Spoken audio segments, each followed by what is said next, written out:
Nah, pembahasan yang pertama adalah mengenai makna dari angka indeks. Angka indeks adalah ukuran statistik yang digunakan untuk menyatakan perubahan-perubahan relatif atau perbandingan suatu variabel tunggal atau nilai sekelompok variabel dalam kurun waktu yang berbeda. Ciri khas dari angka indeks ini adalah perhitungan rasio atau pembagian, di mana hasil rasio selalu dikalikan dengan bilangan 100 untuk menunjukkan perubahan tersebut dalam persentase. Namun, persentase dari angka indeks umumnya tidak dinyatakan atau ditulis, akan tetapi setiap angka indeks selalu dibaca dalam persen. Dengan demikian, basis dari angka indeks apapun selalu 100. Pembahasan selanjutnya adalah mengenai manfaat angka indeks dalam perekonomian. Manfaat angka indeks dalam perekonomian yang pertama adalah mengukur tingkat inflasi dan deflasi. Melalui indeks harga konsumen contohnya, pemerintah ini bisa memantau kenaikan harga barang dan jasa secara umum untuk menjaga stabilitas ekonomi.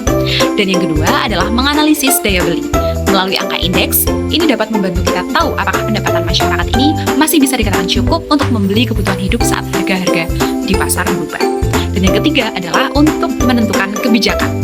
Jadi, data dari angka indeks menjadi dasar bagi Bank Indonesia ataupun pemerintah dalam mengambil sebuah kebijakan dan keputusan, seperti menaikkan suku bunga atau menyesuaikan upah minimum. Yang keempat adalah untuk mengukur produktivitas. Melalui indeks produksi contohnya, ini dapat membantu untuk melihat seberapa efisien sektor industri berkembang dari waktu ke waktu, yang menjadi sinyal pertumbuhan ekonomi. Nah, untuk materi selanjutnya adalah mengenai indeks sederhana dan indeks tertimbang. Jadi, indeks sederhana adalah sebuah indeks yang mengukur perubahan tanpa memperhatikan tingkat kepentingan atau bobot. Jadi, semua barang dianggap memiliki kepentingan yang sama. Indeks ini mudah dihitung, tetapi kurang akurat untuk menggambarkan perubahan real dalam masyarakat. Dan yang kedua, ada indeks tertimbang, yaitu indeks yang mengukur perubahan dengan memperhatikan bobot, seperti kepentingan atau kuantitas, yang berbeda pada setiap barang. Jadi, barang dengan porsi pengeluaran lebih besar diberi bobot yang lebih tinggi. Indeks tertimbang ini lebih akurat karena mencerminkan kondisi ekonomi secara real dalam masyarakat. Namun, perhitungannya tentu lebih kompleks. Nah, untuk selanjutnya ada angka indeks relatif sederhana. Angka indeks relatif sederhana adalah jenis angka indeks yang disusun untuk mengukur perubahan harga, kuantitas, atau nilai hanya untuk satu jenis barang atau jasa saja. Yang pertama ada angka indeks harga relatif sederhana, yakni angka yang menunjukkan perkembangan harga relatif suatu barang dan jasa pada tahun berjalan dengan tahun dasarnya, tanpa memberikan bobot terhadap kepentingan barang dan jasa. Rumus dari angka indeks harga relatif sederhana adalah IN sama dengan PN dibagi P0 dikali 100, di mana pada keterangannya IN adalah angka indeks relatif sederhana, PN-nya adalah harga pada tahun berjalan atau periode yang dihitung, dan PO adalah harga pada tahun dasar. Contoh studi kasusnya, supaya kita lebih paham. Nah, ini ada harga 1 liter minyak goreng di tahun 2020 sebagai tahun dasarnya adalah 15.000, dan pada tahun 2024 sebagai tahun berjalannya itu naik menjadi 20.000. Kita masukkan studi kasusnya, kita masukkan rumus ke dalam studi kasusnya, yaitu I sama dengan PN dibagi P0. PN-nya tadi 20.000 dibagi dengan 15.000 dikali dengan 100. Bisa 100% juga bisa. Nah, sama dengan 133,33. Jadi, harga minyak goreng telah mengalami kenaikan sebesar 33,33%. Dari mana? Dari 133,33 dikurangi 100, jadi hasilnya menjadi 33,33% selama periode 2020 hingga 2024. Yang kedua, ada angka indeks kuantitas relatif sederhana, yakni angka yang menunjukkan perkembangan kuantitas barang dan jasa dibandingkan dengan tahun dasar. Indeks kuantitas sederhana dihitung tanpa memberi bobot pada setiap komoditas karena dianggap masih mempunyai kepentingan yang sama. Nah, rumus dari angka indeks kuantitas relatif sederhana ini adalah I sama dengan sigma N dibagi dengan sigma O dikali dengan 100 atau 100%. Dengan keterangan, I adalah angka indeks kuantitas sederhana, sigma N adalah jumlah kuantitas tahun tertentu atau tahun berjalan, sigma O yaitu jumlah kuantitas pada tahun dasarnya. Kita ke contoh kasus untuk lebih paham. Ada pabrik sepatu namanya Langkah Jaya, memproduksi sepatu pada tahun 2022 sebanyak 2.000 pasang. Ini sebagai HIO atau sebagai tahun dasarnya. Pada tahun 2023, produksi naik menjadi 2.500 pasang. Ini sebagai HIN atau tahun berjalannya. Untuk menjawab studi kasusnya, kita masukkan rumusnya, yakni IHI sama dengan sigma HIN tadi dibagi dengan sigma HI. Sigma HIN-nya adalah 2.500 dibagi dengan 2.000, hasilnya 1,25 dikali 100, menghasilkan angka 125. Jadi, indeks kuantitas tahun 2023 adalah 125.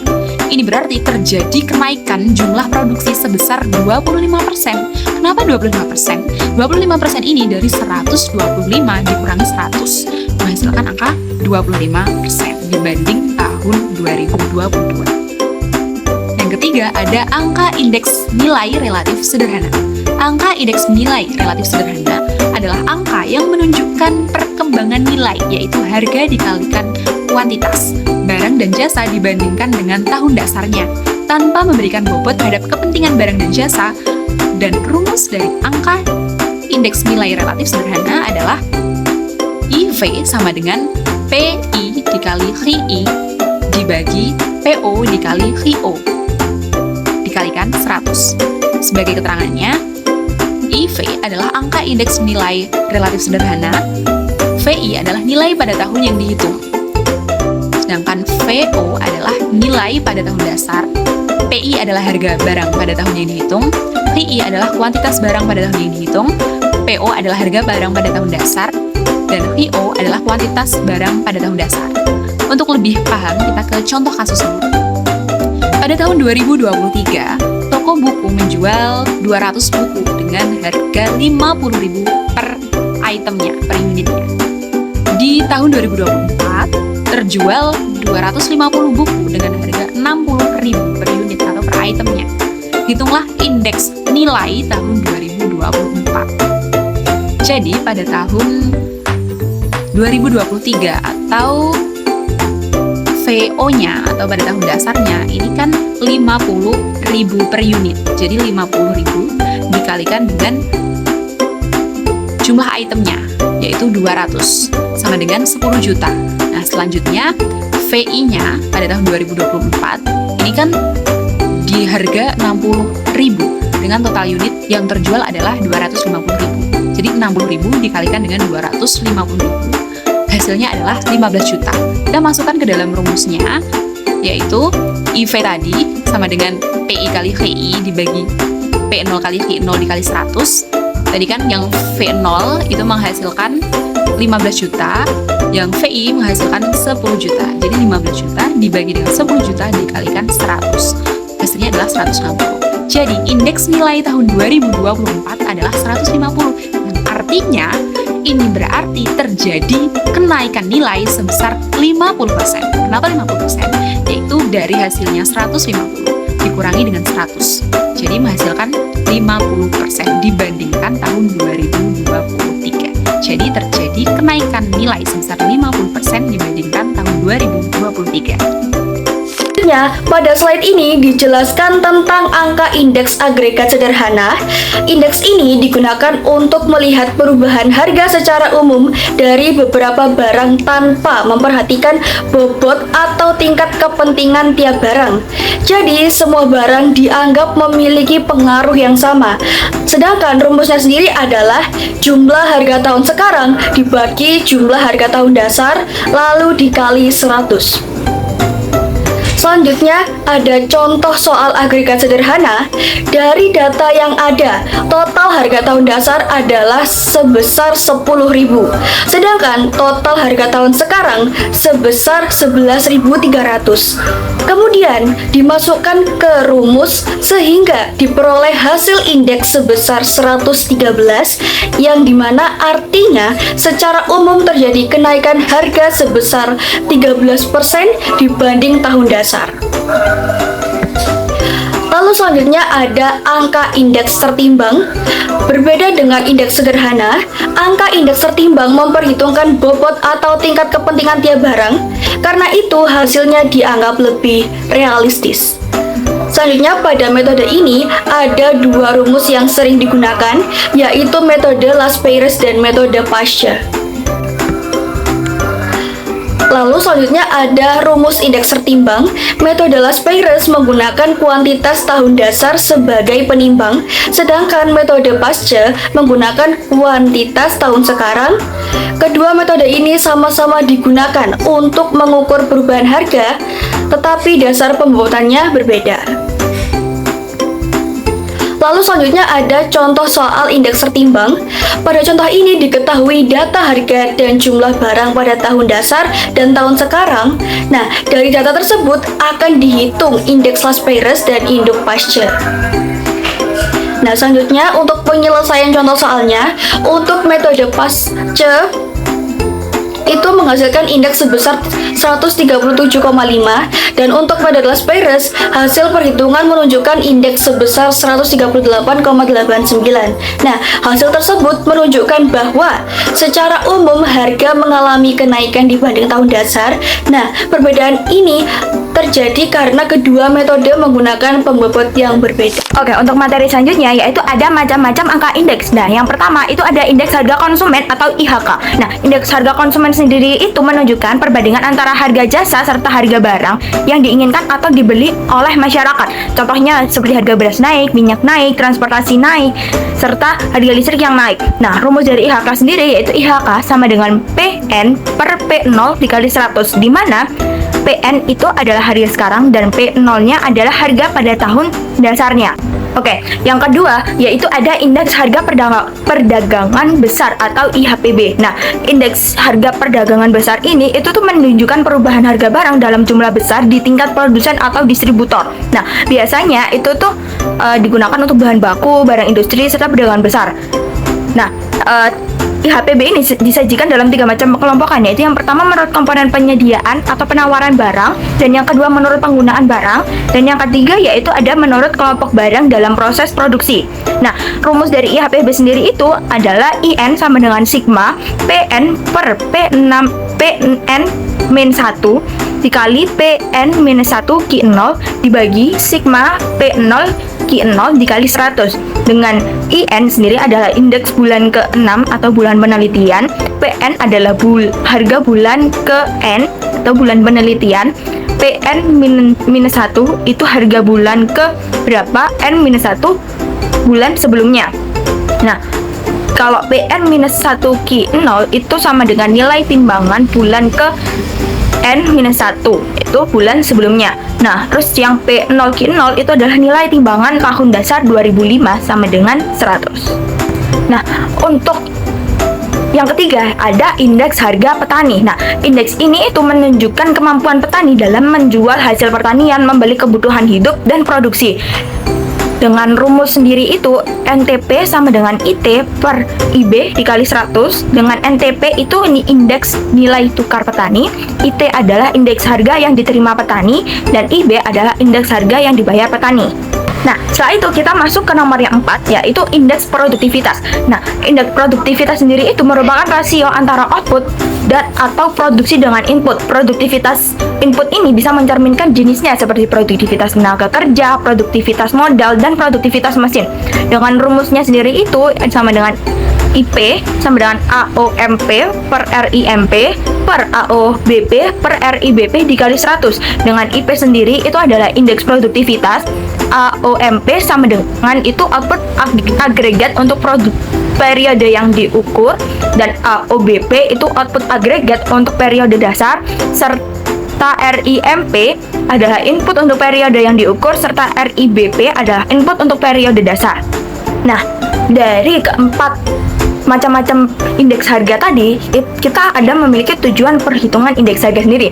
Nah, yang pertama itu adalah untuk menentukan kebijakan harga bagi pemerintah pada masa yang akan datang. Kemudian yang kedua yaitu membandingkan tingkat kemajuan ekonomi suatu negara. Jadi di situ tuh kita membandingkan kemajuan ekonomi antar waktu atau suatu negara itu sendiri. Dan yang ketiga yaitu untuk mengetahui faktor-faktor penghambat kemajuan ekonomi dari suatu negara.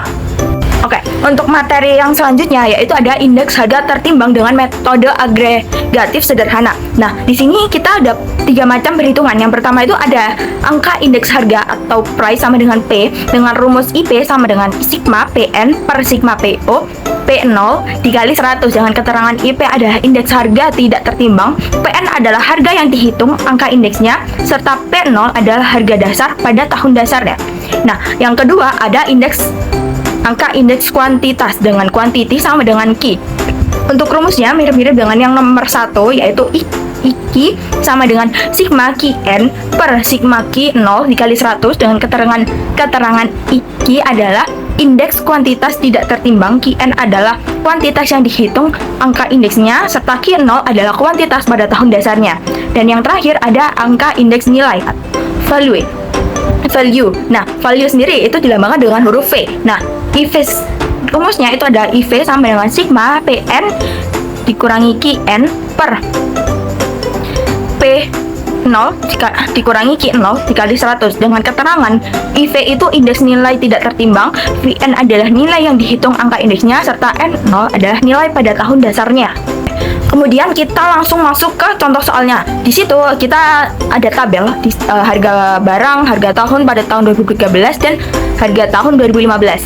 Nah, ditanya berdasarkan data pada tabel tersebut, maka angka indeks harga tahun 2015 dengan tahun dasar 2013 adalah, jadi di sini kita memakai rumus harga karena dalam tabel itu dicantumkan harga. Jadi IP sama dengan sigma PN per sigma PO dikali 100 sama dengan IP sama dengan 6000 per 5400 dikali 100 sama dengan IP sama dengan 111,11 hasilnya. Tuh, gitu teman-teman. Baik, selanjutnya saya akan menjelaskan mengenai indeks harga perdagangan besar atau IHPB adalah angka yang menggambarkan besarnya perubahan harga pada tingkat grosir dari komoditas yang diperdagangkan di suatu wilayah, negara, atau provinsi. Baik, untuk rumus metode perhitungan indeks harga perdagangan besar sendiri adalah I sama dengan sigma PN dikali Q0 dibagi sigma P0 dikali Q0 dikali 100. Langsung saja kita ke contoh soalnya, yakni seorang analisis ekonomi ingin menghitung perubahan indeks harga perdagangan besar atau IHPB untuk 2 komoditas utama di suatu daerah, yaitu beras dan gula. Data yang diperoleh adalah sebagai berikut. Barangnya ada beras dan gula, harga tahun dasar atau P0 dari beras sendiri adalah 2000, harga tahun berjalan atau PN dari beras sendiri 2200, dan kuantitasnya adalah 10. Lalu untuk harga tahun dasar dari gula 3000, harga tahun berjalan atau PN dari gula itu 3600, dan jumlah atau kuantitasnya 5. Lalu bisa kita masukkan ke rumus yang sudah saya jelaskan tadi. I sama dengan sigma PN kali Q0 dibagi sigma P0 kali Q0 kali 100. Lalu kita bisa menghitung dulu PN dikali Q0-nya pada item A atau beras 2200 dikali 10 sama dengan 22.000. Item B atau gula 3600 kali 5 yaitu 18.000. Jadi totalnya 40.000. Lalu kita menghitung P0 kali Q0 pada item A 2000 kali 10 sama dengan 20.000. Item B 3.000 kali 5 sama dengan 15.000 sama dengan totalnya 35.000. Lalu kita masukkan ke rumus I sama dengan 40.000 dibagi 35.000 dikali 100 sama dengan 114,29. Lalu bisa kita interpretasikan indeks 114,29 itu artinya terjadi kenaikan harga sekitar 14,29% dibanding tahun dasar. Nah, di sini saya akan menjelaskan cara menginterpretasi nilai dari perhitungan IHPB. Yang pertama, jika nilai IHPB melebihi 100, artinya kondisi harga dari perdagangan besar maupun grosir komoditas yang diperdagangkan di bulan serta tahun berjalan pada umumnya lebih tinggi dibanding tahun dasar. Yang kedua, jika nilainya sama dengan atau setara 100, artinya kondisi nilai perdagangan besar atau harga grosir komoditas yang ditransaksikan atau diperdagangkan di bulan serta tahun berjalan pada dasarnya sesuai dengan yang ada di tahun dasar. Dan yang terakhir, jika nilai IHPB tidak mencapai atau kurang dari 100, hal tersebut mengindikasikan jika nilai perdagangan besar atau nilai grosir komoditas yang ditransaksikan di bulan serta tahun berjalan pada dasarnya lebih kecil dibanding tahun dasar. Lalu untuk hasil yang ada sebelumnya di contoh soal sebelumnya itu 114,29 artinya terjadi kenaikan harga sekitar 14,29% dibanding tahun dasarnya.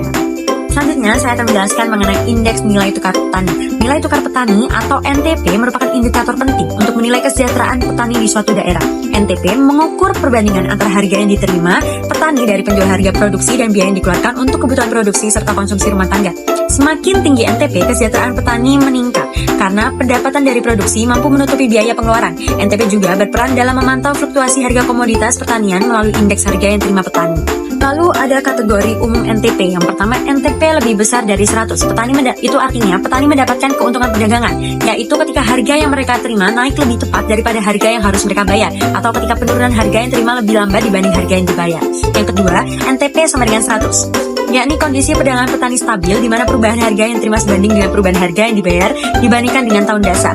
Yang ketiga, NTP kurang dari 100. Petani mengalami kerugian perdagangan saat harga yang dibayar meningkat lebih cepat dibanding harga yang terima, atau saat harga yang dibayar menurun lebih lambat dari harga yang diterima. Selanjutnya ada rumus dari NTP sendiri.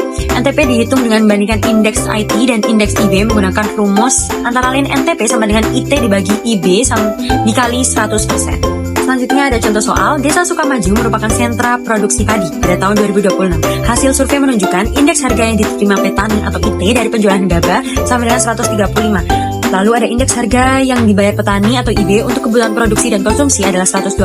Petani ingin mengetahui apakah kondisi ekonominya mengalami surplus atau defisit berdasarkan NTP.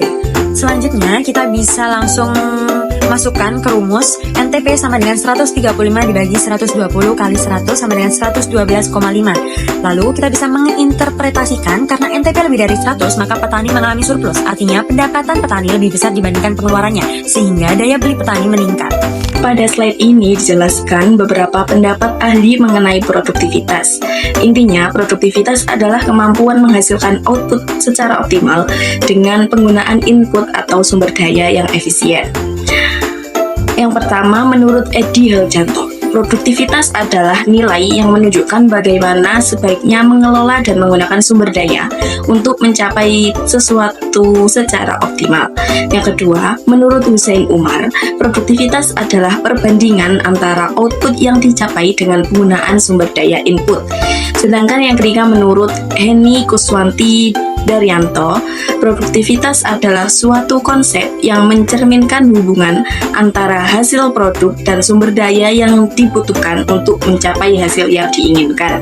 Jadi dapat disimpulkan bahwa semakin besar hasil yang diperoleh dengan input yang sama, maka produktivitasnya juga semakin tinggi. Selanjutnya contoh soal. Perusahaan di industri makanan menggunakan 200 kilo bahan baku tepung sebagai input untuk menghasilkan produk matang atau jadi dengan volume produksi hingga 120 kilo. Selama 3 bulan ke depan, perusahaan masih mengimpor 200 kilo tepung, tetapi jumlah produk yang dimasak meningkat menjadi 136 kilo.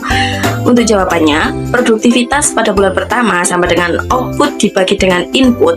Outputnya 120 kilo dibagi dengan input 200 kilo, sama dengan 0,6 atau 60%.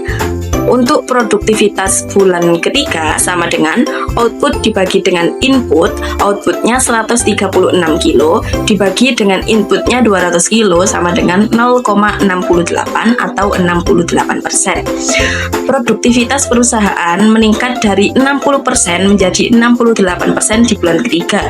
Hal ini menunjukkan bahwa untuk jumlah input yang sama terjadi peningkatan sebesar 8%. Selanjutnya yaitu masalah dalam penyusunan angka indeks. Yang pertama, masalah pemilihan sampel. Dalam penyusunan angka indeks, data atau barang yang dipilih harus benar-benar mewakili kondisi pasar atau keadaan yang sebenarnya. Jika sampel yang dipilih itu kurang tepat, maka hasil indeks menjadi tidak akurat. Contohnya, jika ingin menghitung indeks harga kebutuhan pokok tetapi hanya mengambil data dari satu daerah saja, hasilnya belum tentu mencerminkan kondisi di seluruh wilayah. Jadi, dalam pemilihan sampel itu harus mewakili berbagai jenis barang, mewakili berbagai daerah, dan juga sesuai dengan tujuan perhitungan indeks. Yang kedua adalah masalah pembobotan. Tidak semua barang memiliki tingkat kepentingan yang sama. Ada barang yang lebih sering digunakan masyarakat sehingga pengaruhnya lebih besar terhadap perubahan harga. Karena itulah memerlukan pembobotan. Contohnya, harga beras lebih berpengaruh dibanding harga pensil karena beras merupakan kebutuhan utama masyarakat. Jika semua barang diberi bobot yang sama, hasil indeks bisa tidak mencerminkan kondisi yang sebenarnya. Oleh karena itu, barang yang lebih penting diberi bobot yang lebih besar. Yang ketiga adalah masalah teknologi. Perkembangan teknologi dapat menyebabkan perubahan kualitas barang maupun cara produksi. Hal ini menjadi masalah karena barang lama bisa digantikan dengan barang baru, kualitas produk meningkat, dan juga harga berubah akibat teknologi. Contohnya, telepon genggam zaman sekarang memiliki fitur lebih canggih dibandingkan beberapa tahun yang lalu. Harga yang naik belum tentu karena inflasi, tetapi juga karena kualitasnya juga meningkat. Jadi, penyusun indeks harus mempertimbangkan perubahan teknologi agar hasil perhitungan tetap akurat. Yang keempat yaitu masalah pemilihan tahun dasar. Tahun dasar adalah tahun yang dijadikan acuan pembanding dalam menghitung indeks. Pemilihan tahun dasar sangat penting karena harus dalam kondisi ekonomi normal, tidak terjadi krisis ekonomi, dan juga tidak terjadi inflasi tinggi atau bencana besar. Jika tahun dasar dipilih saat kondisi ekonomi tidak stabil, maka hasil indeks akan kurang tepat atau kurang akurat. Contohnya, jika tahun dasar dipilih saat pandemi, maka perbandingan harga pada tahun berikutnya bisa terlihat terlalu tinggi atau terlalu rendah. Yang kelima adalah masalah perubahan tahun dasar. Seiring berjalannya waktu, kondisi ekonomi dan pola konsumsi masyarakat itu berubah. Oleh karena itu, tahun dasar kadang perlu diganti agar lebih relevan. Namun, pergantian tahun dasar menimbulkan masalah karena data lama harus disesuaikan kembali. Hasil indeks sebelum dan sesudah pergantian bisa berbeda dan juga membutuhkan perhitungan ulang. Contohnya, pada zaman dulu masyarakat lebih banyak menggunakan telepon rumah, sedangkan zaman sekarang lebih banyak menggunakan internet atau smartphone. Maka komponen dalam indeks juga perlu diperbarui. Jadi, kesimpulannya adalah dalam penyusunan angka indeks terdapat beberapa kendala seperti pemilihan sampel, pembobotan, perkembangan teknologi, pemilihan tahun dasar, dan perubahan tahun dasar. Semua hal tersebut harus diperhatikan agar angka indeks yang dihasilkan benar-benar akurat dan dapat menggambarkan kondisi ekonomi yang sebenarnya.